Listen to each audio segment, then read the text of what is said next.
What's the most disrespectful thing that's happened to you in the service industry? I'll go first. A few years ago, I was serving this guy. So this is when I used to work as a server. It was me and my other black coworker. So race is very important in the story. So a family of 8 walks in. They're all white, a mom and dad, their kids who are either preteens and teens, and then the oldest daughter had her boyfriend with her. So they seem like a very regular family. They came in, they're very polite. I sat them down, took their drink orders, and they're all like sitting waiting for their food. I realized that when they take out their phones and their wallets, it's all like Trump gear. Like you could tell they're openly Trump supporters. It was very subtle, but you knew that they were Trump supporters. So we were very understaffed that night, so I'm running around trying to get everybody's orders, and then the dad calls me over and he's like, wow, like you're such a hard worker. And I'm like, oh my god, thank you, that's so sweet.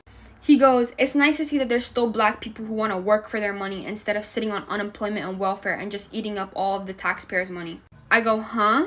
This man is loud, and he goes, yeah, you guys would not be understaffed if Trump was still president. It's because Biden won't let this unemployment go. It's because all the black and Hispanic people who are supposed to be working like you are staying home and just collecting unemployment and welfare, and they're lazy and don't want to come back. All they do is take for the American economy and never give back to it or help it in any type of way. Like, this man is going off, and his kids in the background are like, yeah, go off, dad. And the wife looks so proud, like so into what he's saying and what he's preaching.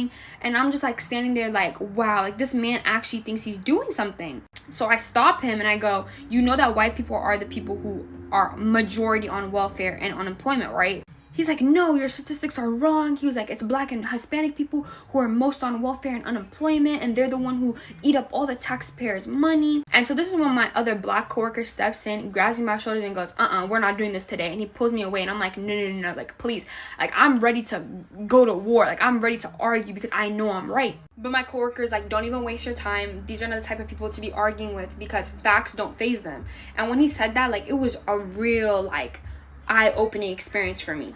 At the end of the night, the dad on the receipt writes, after he leaves an amazing tip, he writes, I never knew that there was black people like you. And then and there was when I knew I never want to work in the service industry again, and it sucked that I had to hold my tongue so that everybody else can have a fine dining experience as my people were dragged like they have been for so many years.